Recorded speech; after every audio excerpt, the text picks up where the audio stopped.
Hello, everyone. This is BizChicks TV. This is the place where you can find tips and tools to help you do business better. We're here to help you run a profitable business that's fun to run and to take the hassle out of your hustle. And today I am here with Coach Caren Fern all the way. So we're going to continue our 5-step system for money. System. That's yes. it. Yes. 5-step system. System for money. Okay. So we talked some. Say again. We stop? Yeah, there it is. So I'm gonna briefly go over and then we'll get into it. So last week we talked about where have you been in terms of your money and where are you going with your money if you have it, even if it's not there yet, but just in terms of thought process and who are you becoming. And we talk a little bit about that about who you are becoming. And then today we're going to look at what point are you at right now? Like living in the moment, like where you are, like being honest with you in that area. And what do you see in yourself for the future? Because it really, like this is not on this topic, but I have to mention it. I woke up this morning to a ping, and the person didn't expect me to really be up, but just to hear a testimonial, the first thing you got up was pretty sweet, was pretty sweet. A coaching client of mine, and she's coming back out next month, but marketing was just tough for her. Was so tough for her because she was really afraid to put herself out there. She's really scared and she's really fighting that fear to make the business do what it needs to do. And, she's like, I did it. I went out, Caren. I literally follow the steps, follow through. I got 2 sales out of it and referral. And, when you get stuff like that. Yes. And just like, yes, God, yes, you're working. I'm working in my genius. People are getting results. This is not only about me, about the people who is learning from it and then actually putting it. And when you talk about some, and she even mentioned, she said, kind of 2 to 3 years ago, there's just no way I would do this. It might seem simple for some people, but for me, this is like really hard for me to do. And you let me know if I'm not selling, I don't have a business. So she said, I went out there and I did my thing and I got back to doing my thing, knowing that I have to do it. And then the results, she said, it felt so simple after I accomplished it, but it felt like an uphill battle to actually do it. So she got a new client and the new client referred somebody. And then she got 2 new clients and one of them referred somebody. So in the space of that week, 3 new clients. And she was, I was just, couldn't stop smiling. It's like my children doing well, Yes. It's a beautiful thing because that's why we do what we do. Yeah. We love to hear what's happening in people's lives. We want to celebrate their successes and support them when they need to be supported. So that's where my morning started. I was so all excited about it. Couldn't stop smiling, so I thought I'll just mention it here, let you guys know. That's a beautiful thing. Yeah, beautiful thing. Yeah. So today we're talking again about systems, about money, and where are you at right now? I always say you gotta really be honest with yourself. Where you're at, where you're at right now, what's happening. Now, what does that mean exactly? Are you asking where are we at financially? Yes. Yeah, I could say all the rest, but yes, business, but mainly financially. But the finance, here's the thing how I look at it. When you look at your money, it really tells the story where you're at.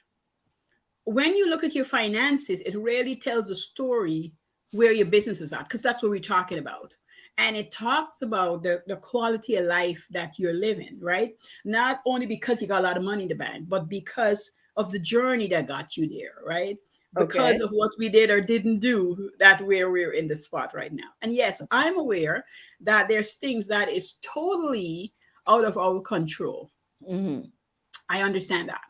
But when we are not in control of certain things, it is really and truly leading us to the other thing. It's leading us to where, for the next question that I have here about the future, it's really leading us to that. So if right now on your money journey, Mm-hmm. in this space and time, you don't have what you want to have, you need to really stop and just be in the moment of this is it. Don't fight it. Don't fight against it. Don't wish that you had done something. Just be in the moment. Because when you're in the moment, you get more clarity than beating up on you, Mm-hmm. fighting up on you, saying, I wish I had. Now, those thoughts is going to come and go. But for this exercise, I implore on you to just be in the moment. Just be grateful for that $5, $20, whatever it is. If the bank account got $1,000, be grateful for that. If you're in overflow mode, okay, that's fine too. But if you're at the bottom of the barrel, just be in that moment, right here, right now with that money. And then find out, inquire from yourself, what are you willing to do to get to the place you want to be? Because it's going to require work. So it's what are you willing to do once you acknowledge in the moment what's happening? Okay. You got to want to know what you're willing to do because it's going to take work. So are you saying what are we willing to do to recover financially? Recover financially. Okay. Mm-hmm. I just want to make sure before I type this. Yes. To financially, right? But although we're talking about money, it is going to tap into other areas. There's no question. You're going to feel other feelings, other things. You know what? This brings up a memory. I can remember when my children were in high school, and we had lost everything, right? And we were essentially homeless. And I told my daughter, I said, I don't care if I have to sell popcorn on the street. You are going to college. Okay, you made a decision. Yes. It was just, to me, it was just unacceptable. Right. It had been something that we had been moving towards from day one, right? From the day of conception. Yes. And so when we were in that place, because you were talking about being at the bottom of the barrel, when we were in that place, but the clock was the clock. It doesn't stop. It doesn't stop. Didn't matter what spot you're in. The time had arrived and it had to be done. So is this what you're talking about when you say, what are you willing to do? Yes. You make a decision. Yes. You make a decision and you stick it out. You make a decision, and whatever that decision is, you go toward it. When I was in college, I remember a friend and I, she was a receptionist, and it paid at the time, it paid her $12 an hour. But it was barely covering transportation to come to school and get there. Yes. It was just tight. It's like she can't breathe. Like if you bought a box of cookies, how long the cookies gonna last, kind of thing. Yeah. Wow. Struggling students, right? And she was adamant that she didn't want to borrow a loan to come to school. She really wanted it out of her pocket, and our parents wasn't. And we were pouring over. We'd finished our work. We're taking a break from one class to the next, and we were pouring over the numbers. Because she's like, I know, Caren, I know you know your numbers. Like, I need to have the conversation. Let's just do it. I was hiding. Let's just do it. That's okay. It'll probably take a couple of days. And we sat down, and within a week, we came up with a plan. Now, the plan wasn't pretty. As Terry says, she was willing to sell popcorn. And this is sometimes where you have to really be willing and open to do. Okay? And so she was making $12 an hour as a receptionist in the afternoon. So when the morning staff gone, she has to skirt down from college to get to the afternoon shift to be a receptionist for like 4 or 5 hours in the evening. And so we looked at that money, we look at the hassle, we look at what it was doing to her mentally, physically, emotionally. And those are the things. Sometimes I want you guys to know I'm always aware of those things. Those are the things we had to really cater to, plus the money. Because if those things were affecting her, then eventually she wouldn't do well in school anymore. And, college she would really pay. And that wasn't an option. We want to finish college. We want to finish college on a high note so we can feel confident and go forth in what we want to do. And so I asked her, I said, so what's the alternative? Like, what is happening in the building? And we start talking from one thing to the other. And she's like, oh, I said, who's there when you get in there? She said, oh, sometimes the cleaners let me in. And it was the bingo. It was like, boom, here we go. I'm like, how you feel about cleaning? And she's like, well, meh. I said, would you clean? And she said, when would you ask that? I said, so here what I want you to do. I want you to go ask the head cleaner how much they pay per hour. And she said to me 2 days later, she said, Caren, it took everything inside of me to really scream at you, because here I am looking all pretty as a receptionist, and now you're talking about cleaning. I don't want to do that. She told me straight up. And when we looked at the numbers, Terry, it was better for her to clean than to be a receptionist. Yes. Period. Because the cleaning, first and foremost, it afforded her something really great. She didn't have to rush to get to work. The people in the cleaning environment was way more flexible. So her mind started to think about rest now, like it was important for the body and the soul. And when we talk about the coins, it was better. It was $3 better than the reception. She says, Karen, look, life is really deceiving. I always say, thank God you're in my life, because I was really happy with my $12. And I get to the cleaning, I realized I could make $15 an hour. But not only that, I said, I want you to go back to her and find out how much hours you'll be able to get and what's the timeline. And after the discussion, because I had known, after the discussion, you can get in there. And if you can finish it in less than the time, you still get paid for that time. That's how it works. Nice. So if it's a 4-hour job and you can finish it in 3 hours, you're still going to be paid for the 4 hours. So all of a sudden, your hourly pay went up. So she went up from 15 because she gained speed to like $20 to $22 an hour when you think about time-wise. And she couldn't stop grinning, because she said, I'm like counting my money. I'm like, wait, what happened? I can dress in scrubs. I don't have to interact with anybody. I can get there when I get there. I could get there. People care about me, because the cleaning is older ladies. They're now like, she's like a daughter to them, and they want to help her in any which way they can. They're like, okay, you're in college. Oh, my daughter's going to be going soon. And, these kind of conversations and kind of talking to them. She ended up not only being able to clean, but ended up being a tutor to two of the ladies' daughters, which gave her extra something on a Saturday. I tell you, just because we get into conversation, we started talking and we started looking at the factors. Her health, she was a person that was hard to gain weight anyway, so her metabolism was crazy. So cleaning was really good for her in terms of she having the energy. But all the things that all the things that she got to do, she got to not feel stressed, because nobody's asking for this file and that file and what missing and what happened, because the day staff didn't do what they got to do, so they blamed the little afternoon girl, student. And her mindset just changed. And she said, and this is God in this part. Because she said, Karen, before, I couldn't tell you this before, but I looked down on cleaners. I didn't know that I looked down on them. I didn't realize I had to stick up my nose. I couldn't tell you, because I was always nice to them. She said, but what I realized, I was in conversation with people who did, and I never stopped them. I didn't speak up, but I was in the environment of they're not caring about the cleaners. They'll drop things, say, oh, the cleaners will do it. Who cares? That's their job and that sort of thing. Oh my gosh. See, there's no substitute for good home training. Pick it up. Are you kidding me? Go ahead.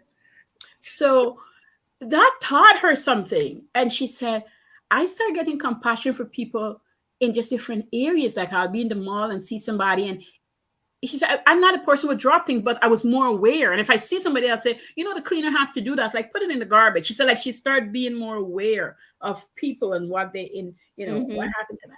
And I'm like, what was this problem? She said, my mom used to clean and I hated it, but I didn't know I hated it. So it did something to her. She internalized that if you're a cleaner, you're not good people in a sense, but you're less than. You're less than, And she said, I told her, I said, God, why you to take a peek in, You wanted to humble you a bit Mm, because mm, she's Catholic. So I know she went to church. She understood a little bit. But we started going deeper in her spiritual life through these conversations and in, mm, her growing. And I mean, was a leaf turner. Was a leaf turner. So when I talk about finances, it's got so many different facets of it. But the bottom line is, you can be doing the best job that you think is possible for you, but if it's not financially rewarding for you to get you to where you need to be, you might mhm, want to take a step back and see what people do. I hear people ask people, and people have asked me, why would you want to clean instead of doing X, Y, and Z? And I'm like, do you understand that if the journey that I am on is going to take me somewhere else and I need the flexibility, it's okay. I get it. So it mightn't be that, it might be waitressing, it might be babysitting. Don't and that and underestimate that these that things. is what I ended up doing. I ended up taking a job at a restaurant. I was working Mhm. full time for the government, but I took a job at a restaurant because the hours worked around the other job, Yes. and it still allowed me to touch base with my family. Hmm. Yes. So, a part-time job Yes. on, and weekend type of Yes. thing Yes. to accumulate the necessary finances Yes. to fulfill the commitment that I had made. Yes. Yes. When people work for me, a lot of time is because it's really flexible. They got a sick husband at home. So while he is at, doing something here, the doctor's appointment or stuff, they can come and clean and then get back in time for him. Maybe they have a helper that's helping them, but this allowing them to still make some monies and help out with the Mhm, situation, lots of different situations. And it helps everybody all around. You have the business owner and it helps the employee, so the flexibility is really, really important. And this leads right into, so who do you see yourself as in the future? Because this is you preparing yourself for the future. This is you understanding that what you're doing is for what you're doing for you in the future. Every single time a client come to me and they're stuck mhm, because they don't have money, they're trying to figure out and the business can go right, we always take it back to them as a person. Because when you as a person understand you and understand grounding you is so important so that you can get this business off the ground and going, your mhm, whole being change. You start seeing that you truly can do and be whatever you want to be. You truly can. This is not limited to what's in front of you right now. This is not limited to that. Your future will thank you for what you're doing right now. It surely will thank mhm, you. mhm, Yesterday I did a post on my page talking about baking a cake when I was about 12 and I did home economic class. And we baked it, we practiced, we did it in a group, and we had to go home and practice. For me, mhm. I didn't have an oven at home. We only had a stove. Uh-huh. We only had one burner stove. I don't even think those things exist anymore. A one burner stove. We didn't have an oven. And I didn't want to tell anybody. I was embarrassed. I didn't want to tell anybody that I didn't have It's an oven. amazing what we are embarrassed by in our youth, isn't it? And It, and some of those things carry into our adulthood, yes, it especially does. finances. We don't want to tell Yes, people we're yes, struggling. you're right.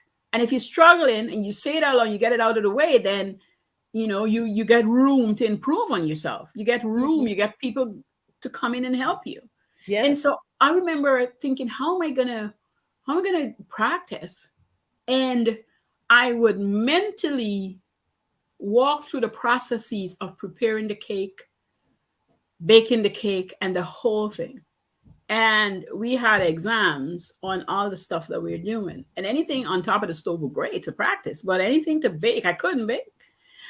And we did it in a group, but when was testing on our own, we had to each bake a cake on our own. And I remember getting there, the stations were all set up and everything, all the ingredients, everything, the teacher had it planned out for us. So you get there and the only thing you can do is go to the oven and the stove and the sink, but you can't move, you can't go like a Food Network, you can go pull things off the shelf. Whatever you need was in front of you because there's a lot of people writing the exam, so you can't be running anywhere, you're just at your station. And I mean, I was sweating and nervous because I haven't baked a cake on my Mhm. own. And I stood there and I was, narrating how I was feeling nervous and sweating in my pants. And I stood there and I just allowed myself. I started breathing. I started saying affirmations because my grandmother used to say a lot of affirmations. So I started saying affirmations. It calmed me down enough, and I started the process. Whatever I was feeling in my mind that I walked myself through, I started the process. And I was the first person cake in the oven. I got over there, washed my dishes. The cake came out. I put it on the cooling rack, and I am praying because now the teacher's gonna come. She's gonna cut the cake, and we're gonna see what's happening inside of the cake, you know.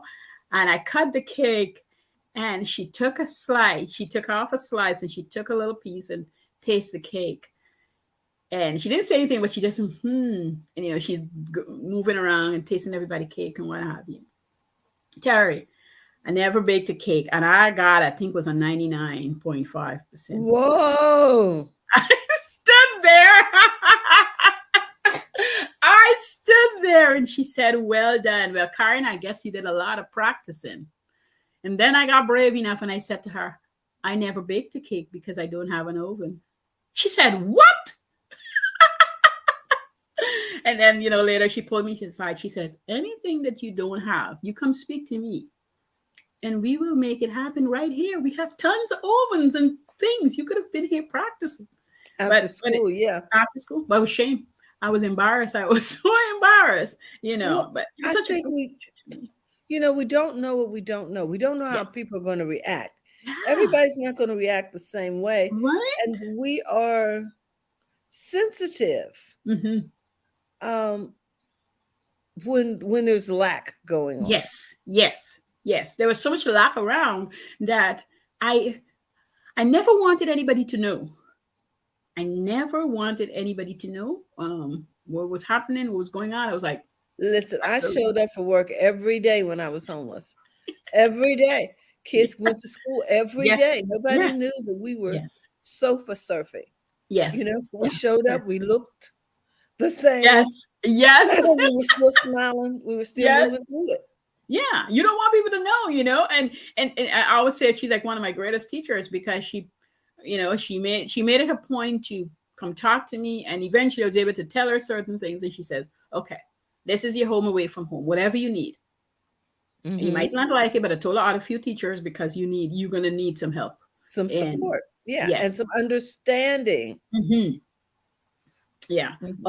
of getting things done and that sort of thing. So they knew right away certain homeworks I had to get it done there. It wasn't gonna go home. It was gonna happen right there. I could present right there. I can practice right there because unlike Canada, and I don't know about the States, but home economics class is different here. For us, it's learning how to cook, clean. We learn, so you learn housekeeping, you learn nutrition, you learn, you go through health education. So we have different sections that you have to go through each year. It's a 4-year processes. So we start. Now, I'm going to tell you something that is going to probably shock you. Most of the electives in the U.S., most of the elective classes have ceased to exist. There, you don't have home ec. You don't have workshop. You know, we used to have metal shop, wood Yes, shop. yes, we have those. Yes, yes. They are not funding that stuff in most And that school is so good for kids. I That know, is such. and a lot of school districts have actually taken sports out because they could not afford it. So what is the incentive to come to school? Yeah, because there's this group of kids who we gravitate towards those things. I was one of those kids, even though I was academically inclined. Something about the creative process of anything really was a draw for me. And up to this day, like I am a creative being. So if I am working on anything academically, I need a creative outlet. So I need whether I'm making bag, I'm doing a painting, I am doing a crocheting, or I find those things releases me from the tension of the pressure of the work I'm doing, and then I get back to it and I'm really happy and excited about it. But I need breaks into my creativity. And I thank God that I had these things to learn from young, so I bring them into my future. Mm-hmm. So I think that I find that very interesting.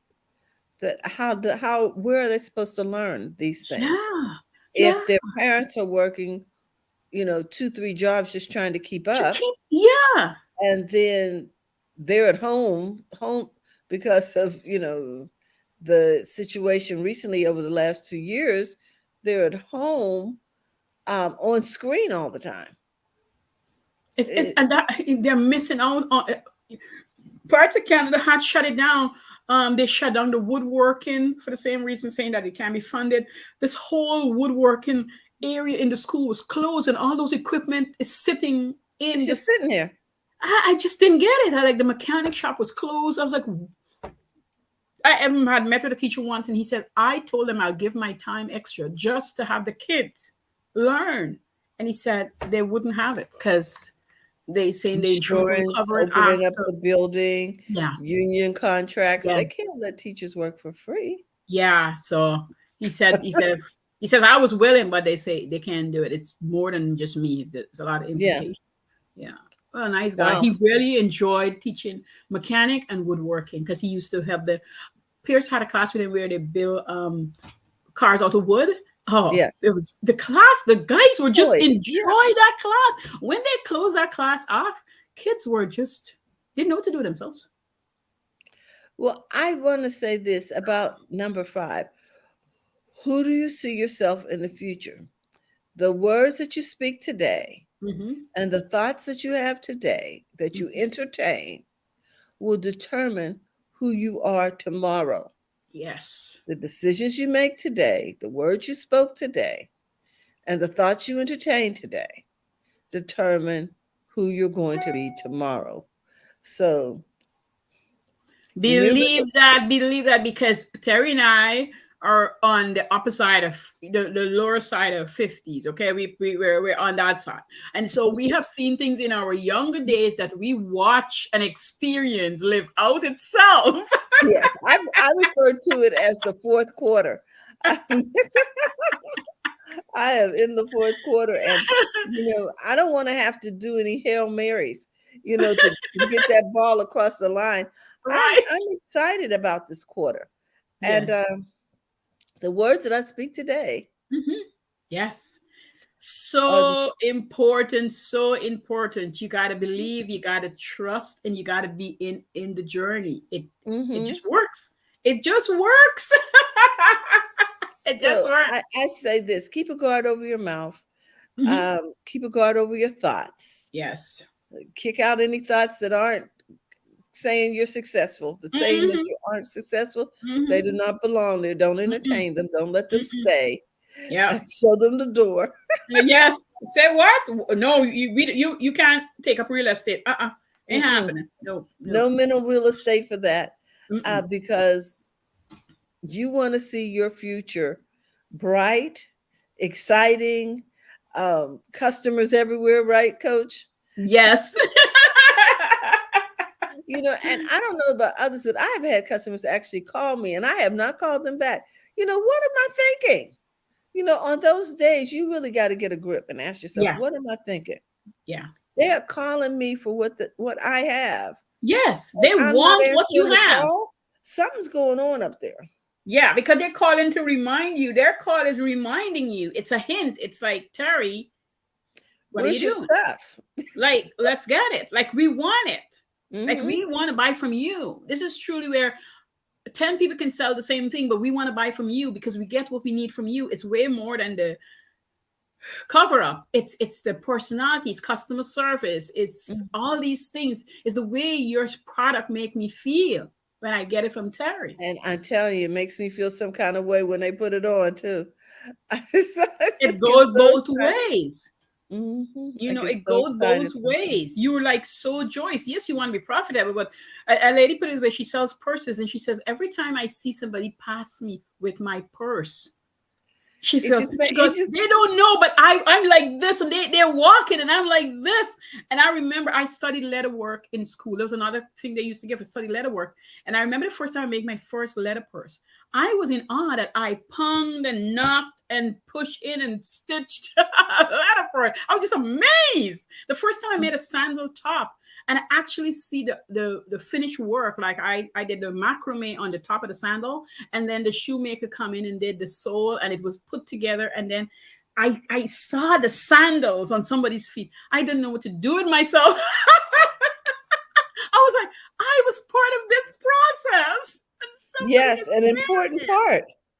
It's Yeah. something about it that is just that moves you emotionally, because you're so connected to the creative process, and to Mhm. see the joy on someone's face from Yes. enjoying something that you created is just amazing.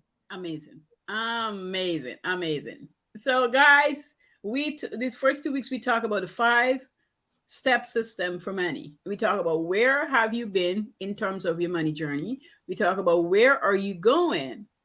Who are you becoming? What point are you at right now, present? Take a pause, check that out.